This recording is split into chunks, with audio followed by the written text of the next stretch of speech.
من کان اللہ کان اللہ لہو، یعنی جو اللہ کا ہو جاتا ہے اللہ اس کا ہو جاتا ہے۔ تو اسی لیے اس بات کو ہمیشہ ذہن میں رکھے کہ اللہ کے بننے کی ہمیں ہر انسان کو کوشش کرنا چاہیے کہ ہم اللہ کے ہو جائیں۔ جب اللہ کے ہو جائیں گے تو دین اور دنیا کی کوئی ایسی خواہش جو بھی ہم دل میں رکھتے ہیں اگر جائز ہے اور وہ ہمارے حق میں بہتر ہے تو یقیناً اللہ رب العزت سے ہم دعا کریں گے تو اللہ رب العزت ہمیں وہ عطا فرما دے گا، کیونکہ جب انسان اس مقام پہ پہنچتا ہے تو اس کی خواہشوں کا یہ معاملہ ہو جاتا ہے کہ اسی کو علامہ اقبال نے کچھ یوں کہا کہ خودی کو کر بلند اتنا کہ ہر تقدیر سے پہلے خدا بندے سے خود پوچھے بتا تیری رضا کیا ہے۔ جب انسان اپنے آپ کو مٹا کر اللہ کی ذات میں گم ہو جاتا ہے، اللہ کی معرفت میں، اللہ کے معرفت کے سمندر میں غوطہ زنی کرنے لگتا ہے اور ہر وقت اللہ کی ہی یاد میں وہ مستغرق رہنے لگتا ہے، تو اس کا یہ حال ہو جاتا ہے کہ وہ کوئی بھی گناہ کے قریب نہیں جاتا، وہ اپنی کوئی بھی خواہش پر عمل نہیں کرتا۔ جب اس کی کوئی خواہش رہتی ہی نہیں تو صرف اللہ کی خواہشوں کے مطابق ہی زندگی گزارتا ہے۔ جب اللہ کی خواہش کے، اللہ کی حکم کے مطابق ہی زندگی کو گزارنے لگتا ہے، جب اللہ کے حکم کے مطابق زندگی گزارنے لگتا ہے تو اللہ رب العزت اس کو یہ مقام دیتا ہے کہ بتا تیری رضا کیا ہے۔ اب میرا فرمان اور میری باتیں تو یہ ہے، لیکن تو بتا کہ تیری رضا کیا ہے، تیری مرضی کیا ہے۔ پھر بندہ جس چیز کے لیے بھی اپنی زبان کھول دیتا ہے، دعا مانگ لیتا ہے، اس کی زبان اور اس کی دعا مانگنے سے ابھی مانگ ہی رہا ہوتا ہے کہ اللہ رب العزت اس کی دعاؤں کو قبول فرما لیتا ہے۔ یہ مقام و مرتبہ انسان کو اللہ رب العزت عطا فرماتا ہے۔ اسی طرح 34واں جو ادب ہے وہ یہ ہے کہ حقوق کے آیات کا لحاظ رکھے اور آیات سجدہ پر سجدہ بجا لائے، یعنی آیتوں کے جو حقوق ہیں ان کا لحاظ ہر انسان کو رکھنا چاہیے۔ اور جب آیت سجدہ آئے تو آیت سجدہ یعنی جو بھی سجدہ جو قرآن مقدس میں موجود ہے، جب بھی آئے وہ آیت سجدہ فوراً سجدہ کوشش کرے کہ باوضو، اگر وضو مطلب اگر وہ پڑھ سکے تو اسی وقت پڑھ لے اگر پڑھ سکے تو، اور اگر وہ اس وقت نہیں پڑھنا چاہتا، بعد میں نماز کے وقت پڑھنا چاہتا ہے تب بھی جائز ہے، لیکن اس وقت اگر کوشش کرے کہ اس وقت پڑھ سکے تو اسی وقت آیت سجدہ کو وہ بجا لائے۔ اسی طرح 35واں جو ادب ہے وہ یہ ہے کہ سجدہ تلاوت کرنے کا طریقہ، آیت سجدہ پڑھی یا سنی تو کھڑے ہو کر سجدہ تلاوت کی نیت کرے۔ یعنی سب سے پہلے تو انسان یہ ذہن میں رکھ لے کہ سجدہ تلاوت کرنے کا طریقہ کیا ہے، پھر تو آیت سجدہ جب آئے گی تو سجدہ کرے گا، تو اس کو آپ جان لیں کہ آیت سجدہ جب بھی پڑھے یا اس کو سنے تو کھڑے ہو کر سجدہ تلاوت کی نیت کرے، پھر اللہ اکبر کہتے ہوئے سجدے میں جائے اور کم سے کم 3 بار سبحان ربی العالی کہے، پھر اللہ اکبر کہتے ہوئے کھڑا ہو جائے۔ اول آخر دونوں بار اللہ اکبر کہنا سنت ہے، اور کھڑے ہو کر سجدے میں جانا اور سجدے کے بعد کھڑا ہونا یہ دونوں قیام مستحب ہیں۔ ہاتھ اٹھانے یا تحیات پڑھنے یا سلام پھیرنے کی اس میں کوئی بھی ضرورت نہیں ہے۔ اسی طرح 36واں جو ادب ہے وہ یہ ہے کہ قرآن مقدس میں موجود سابقہ اقوام یعنی انبیاء علیہم السلام کے تذکروں کو واقعات کے طور پر نہ پڑھے، بلکہ سبق و عبرت حاصل کرنے کی نیت رکھ کر اور یہی مقصود جان کر ہی انسان کو پڑھنا چاہیے۔ یعنی جب بھی اس طرح کا معاملہ ہو، جب بھی اس میں نبیوں کا حضرت آدم علیہ السلام والے جو واقعہ ہے، جو قابیل و حابیل والا، یا حضرت ابراہیم، حضرت موسیٰ، یہ تمام واقعات کو جب بھی پڑھے تو یہ ذہن میں رکھے کہ یہ قومیں تھی جو گزر چکی، آج ہمارا معاملہ ہے، ان لوگوں کو اللہ نے کیوں ہلاک و برباد کیا، اس کو اپنے ذہن و دماغ میں بٹھا کر اللہ سے ہمیں ان تمام کاموں کو کرنا چاہیے، اللہ کی بارگاہ میں وہ تمام کاموں کو کرنا چاہیے جس سے اللہ راضی ہوتا ہے۔ اسی طرح 37واں جو ادب ہے وہ ہے تلاوت میں مخارج ٹھیک ادا کریں، یعنی جو بھی آپ مخرج ادا کر رہے ہیں جیسے عین، سین، شین، صاد، زال، زے، زو، ہے اور ح وغیرہ حروف کی ادائیگی میں ایک دوسرے کا امتیاز رکھے،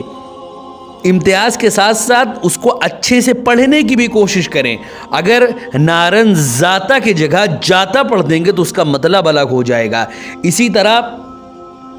جیسے سبحان ربی العظیم، تو سبحان ربی العظیم کی جگہ سبحان ربی العجیم اگر ہو جائے گا تو یہ پورا مطلب اس کا بدل جائے گا۔ اگر کسی انسان کا سبحان ربی العظیم نہیں نکل پاتا، کوئی ایسا انسان ہے جس کا نکل ہی نہیں پاتا کوشش کرنے کے باوجود بھی، تو سبحان ربی الکریم وہ پڑھے، جو کہ آسانی سے نکل جائے گا۔ کریم ہی وہ پڑھے، اگر کوشش کرتا رہے ساتھ ہی ساتھ کریم پڑھے، اگر نہیں نکل پاتا تو وہ زندگی بھر کریم ہی پڑھے، کیونکہ عجیم کا مطلب بہت ہی غلط ہوتا ہے، اس کا مطلب بالکل بھی اللہ کی شایان شان نہیں ہے، اسی لیے اس کو سبحان ربی الکریم ہی پڑھنا چاہیے جب تک اس کے زبان سے نہ نکلنے لگے۔ اسی طرح 38واں جو تلاوت کا ادب ہے وہ ہے تلاوت کے دوران قرآن پاک کی آیات سے اثر قبول کرنے کی بھی کوشش کریے۔ جب بھی کوئی ایسی آیت آئے جس میں رحمت، مغفرت، جنت کی لازوال نعمتوں کا تذکرہ پڑھے تو خوشی سے جھوم اٹھے کہ اللہ عز و جل نے کتنی ساری نعمتیں مومن بندوں کے لیے تیار کر رکھی ہے۔ دوسرا یہ کہ جب خدا کے غیظ و غضب اور جہنم کی ہولناکیوں کا تذکرہ پڑھے تو بدن سے کانپنے لگے۔ اسی طرح آنکھیں بے اختیار بہہ پڑے اور دل توبہ و ندامت کی کیفیت سے رونے لگے اور اللہ سے پناہ مانگنے لگے۔ اسی طرح جب صالحین کی کامرانیوں کا ذکر پڑھے تو چہرہ خوشی سے دمکنے لگے۔ اسی طرح جب قوموں کی تباہی کا حال پڑھے تو چہرہ غم سے نڈھال نظر آئے۔ اسی طرح جب وعید، خوف کی آیات وغیرہ پڑھے تو جسم لرزنے لگے۔ اسی طرح جب کوئی بشارت کی آیت پڑھے تو روح شکر کی جذبات سے سرشار ہو جائے۔ اسی طرح جب کوئی آیات تسبیح آئے تو تسبیح و تکبیر کرنے لگے۔ اسی طرح جب کوئی آیات استغفار آئے تو اللہ کی بارگاہ میں توبہ و مغفرت کرنے لگے۔ اسی طرح جب کوئی امید اور توقع کی آیت آئے تو اللہ کی بارگاہ میں حضور یعنی اپنے ہاتھوں کو اللہ کی بارگاہ میں اٹھا کر اللہ رب العزت سے دعا مانگنے لگے۔ اسی طرح 39واں جو ادب ہے وہ یہ ہے کہ قرآن کو سمجھنے کے لیے صرف اپنی فہم و دانش پر بھروسہ کرنے کے بجائے اللہ تعالیٰ کی توفیق و تائید پر اعتماد کرے اور ہمیشہ اس کی رہنمائی اور دستگیری کے لیے التجا کرتے رہے۔ اسی طرح 40واں جو ادب ہے وہ یہ ہے کہ تلاوت کے ساتھ ساتھ علوم قرآنیہ پر خود بھی دسترت اور مہارت پیدا کرے اور دوسروں کو بھی اس کی ترغیب دے۔ اسی طرح 41واں جو ادب ہے قرآن مقدس کی تلاوت کا وہ یہ ہے کہ تلاوت قرآن کا معاوضہ لینے اور دینے کا تو خیال بھی اپنے دل میں نہ پیدا ہونے دے۔ اسی طرح اس کا جو 42واں جو ادب ہے قرآن مقدس کا وہ یہ ہے کہ جتنے دنوں میں قرآن شریف ختم کرنا مقصود ہو اس حساب سے قرآن کو منزلوں اور حصوں میں تقسیم کر کے تلاوت کرنا چاہیے۔ اسی طرح 43واں جو ادب ہے وہ یہ ہے کہ تلاوت قرآن مجید سے فارغ ہونے کے بعد اپنی غلطیوں اور کوتاہیوں اور بے عملیوں پر کثرت سے استغفار کرے۔ حضرات محترم، یہ بات ہمیشہ ذہن میں رکھے کہ اللہ رب العزت کا یہ کلام ہمارے لیے مشعل راہ ہے۔ اگر کوئی انسان اس دونوں ہی دنیا میں کامیابی و کامرانی سے ہمکنار ہونا چاہتا ہے تو کلام مقدس یعنی قرآن مقدس کے علاوہ کامیابی کا کوئی بھی ذریعہ نہیں ہے۔ اس کو پکڑ کے انسان اگر چلتا رہے گا، ایک ہاتھ میں قرآن مقدس کی مشال ہو، ایک ہاتھ میں حدیث نبوی کی مشال ہو، تو کبھی بھی انسان گمراہیت کی جانب نہیں جائے گا۔ اسی لیے ہمیشہ اپنے ذہن و دماغ میں بٹھا کے رکھے کہ ایک ہاتھ میں قرآن، ایک ہاتھ میں حدیث اور سنت نبوی کے مطابق پوری زندگی انسان کو گزارنا چاہیے۔ جب بھی قرآن مقدس کی تلاوت سے فارغ ہو تو اپنی غلطیوں پر نادم ہو، توبہ کرے اللہ کی بارگاہ میں اور اپنی کوتاہیوں اور بے عملی پر کثرت سے استغفار کرے کہ مولا میں نے اپنی پوری زندگی تیری نافرمانی میں گزار دی، اب مجھے اپنے راستے کی جانب ہدایت دے، ایسے کاموں میں مجھے ہمیشہ کے لیے لگا لے جس سے تو خوش ہوتا ہے، جس سے تو راضی ہوتا ہے، اور ان تمام کاموں سے مجھے ہمیشہ کے لیے دور کر دے جس سے تو ناراض ہوتا ہے۔ حضرات محترم، اسی طرح 44واں جو ادب ہے وہ ہے تلاوت کے بعد خصوصی دعا بھی انسان کو کرنا چاہیے۔ یعنی جب تلاوت مکمل ہو جائے، یہ تلاوت قرآن کا آخری ادب ہے، کیا ہے کہ تلاوت کے بعد خصوصی دعا بھی انسان کو کرنا چاہیے۔ جب تلاوت کمپلیٹ ہو جائے تو انسان کو اللہ کی بارگاہ میں دعا کرنا چاہیے کہ اے ہمارے پیارے رب، ہمیں قرآن عظیم کی تلاوت کرنے اور اس پر عمل کرنے کی توفیق عطا فرما. یعنی جتنا بھی ہم اس دنیا میں رہیں، ہما وقت ہم قرآن مقدس کی تلاوت اور تیری فرما برداری میں ہی گزارے. کبھی بھی کوئی بھی ایسا عمل نہ کرے جس سے اے مولا تو مجھ سے ناراض ہو، اور ہمیشہ انہی کاموں کو مجھے کرنے کی توفیق عطا فرمانا جس سے تو خوش ہوتا ہے، اور کبھی بھی ان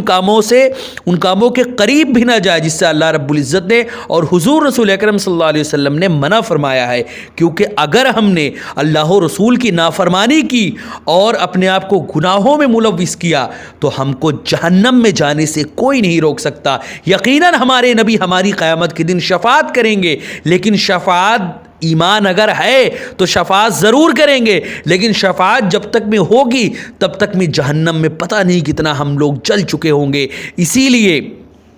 ہر انسان کو چاہیے کہ اپنے آپ کو اس طرح بالکل رکھے کہ اپنے آپ کو ہمیشہ گناہوں سے دور رکھے. حضرات محترم، یہ چند باتیں تھی جو ابھی ہم نے جانا. انشاءاللہ عز و جل نیکسٹ ایپیسوڈ میں سنت نبوی